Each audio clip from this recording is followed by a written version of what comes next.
প্রিয় দর্শকবৃন্দ, আসসালামু আলাইকুম। যেহেতু আমার সাথে আমাদের ছোট ভাই বাদার রয়েছে উঠতি বয়সের পোলাপান, তো এদের উদ্দেশ্যে দুই তিনটা আছে কথা বলি।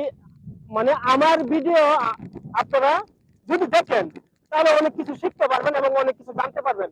আমি শুধু ফানি ভিডিও বানাই না, মোটিভেশনাল এডুকেশনাল ভিডিও আমি তৈরি করে থাকি। তো আজকে একটা আপনাদেরকে সুন্দর ভিডিও উপহার দিয়ে যাই। তো এখন যে ইয়ং পোলাপান গুলো আছে তারা কিন্তু বেশিরভাগ ফেসবুক, ইউটিউব কিংবা নেশার মধ্যে আসক্ত। তো এইগুলা কিন্তু আমাদের সময় অ্যাকচুয়ালি ছিল না।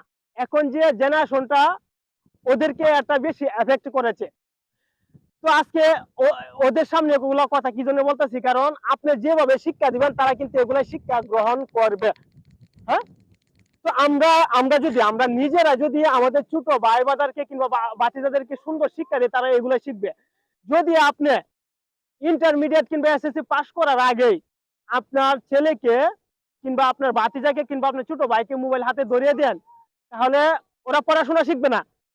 ওরা পড়াশোনা না শিখে তারা মোবাইলের প্রতি আসক্ত হবে, নেশার প্রতি আসক্ত হবে এবং মেয়েদের প্রতিও আসক্ত হবে। কারণ একটা মোবাইলে কিন্তু এখনকার সময়ের সবচেয়ে বড় নষ্টের মূল।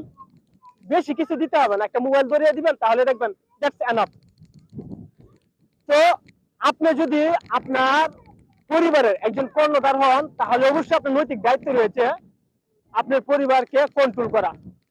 তো আপনার পরিবারকে কন্ট্রোল করতে হলে প্রথমে যারা ছোট তাদেরকে আপনি শিক্ষা দিতে হবে ভালো কিছু শিক্ষা দিলে কিন্তু তারা ভালো কিছু শিখবে।